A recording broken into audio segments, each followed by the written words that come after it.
Support WrestleTalk! Order the magazine using the link below.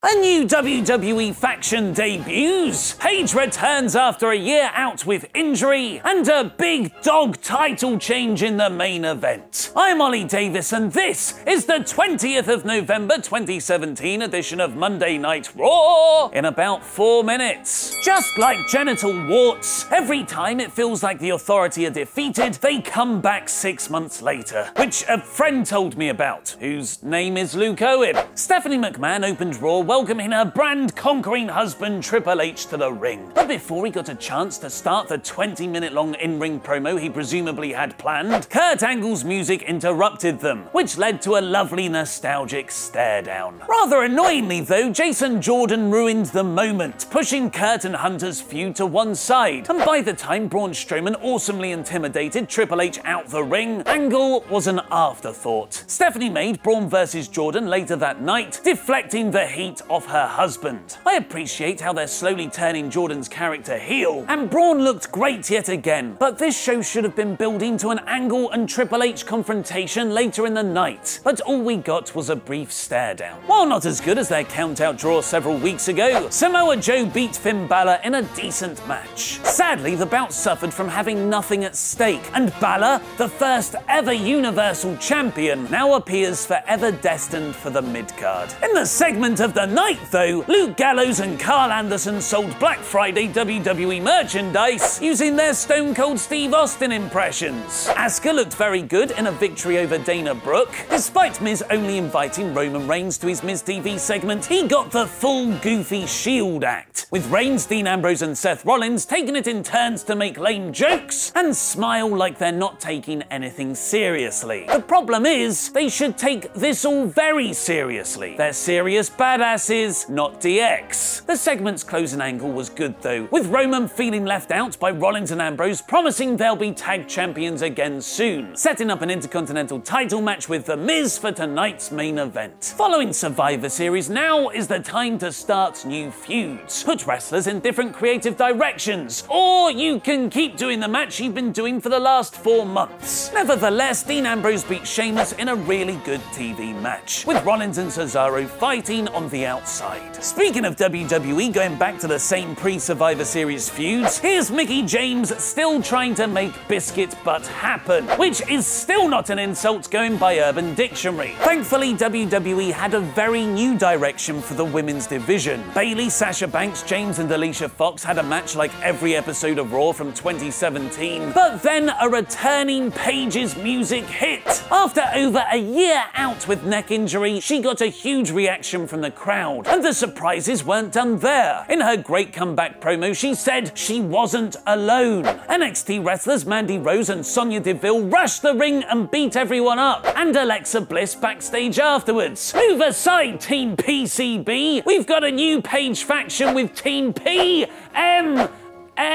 We're gonna need a new name for this team. Despite the post-Survivor Series Raw really needed more from Kurt and Triple H, WWE handled Braun and Jordan very well. Jason kept showing brilliantly subtle heel traits throughout the night, playing up his leg injury to get out of the match, even though he squared up to Hunter fine earlier. Braun, meanwhile, has become a superhero babyface, replying to Jordan's claim that he wasn't afraid of Strowman. Good, that makes him more of a man than most. Jordan walked a very fine line between strategic good guy and cowardly villain in their eventual match, starting off by slapping Strowman and then re-injuring his leg. I don't think he's hurt his knee though. It seems like a heel issue.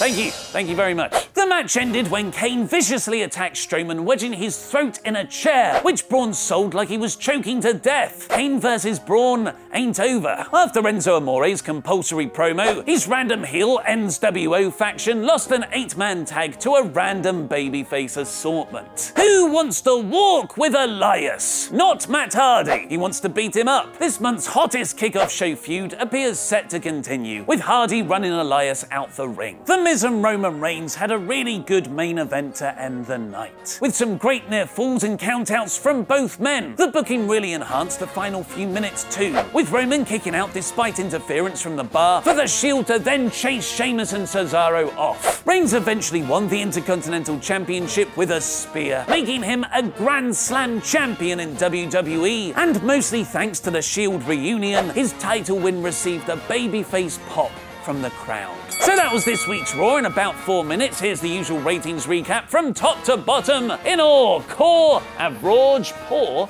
and bore. I'll reveal my rating very shortly, but first, vote in the poll above my head to give yours. I'll announce the results in tomorrow's WrestleTalk news. Although Raw didn't deliver on the previous night's Kurt Angle Triple H story, which had the most momentum and intrigue, WWE still put on a fun and newsworthy show. Jordan's character is genuinely interesting, Paige has a faction, the wrestling was good to great, and I actually felt happy about Roman winning a title for a change. This week's Raw is core. Will Kevin Owens and Sami Zayn soon be joining Reigns on Monday nights? And watch mine and Luke's Survivor Series and NXT reviews in the latest Wrestle Ramble. Click the videos to the left to find out more, press subscribe and support WrestleTalk. Order issue 1 of the WrestleTalk magazine now. I've been Ollie Davis and that was wrestling.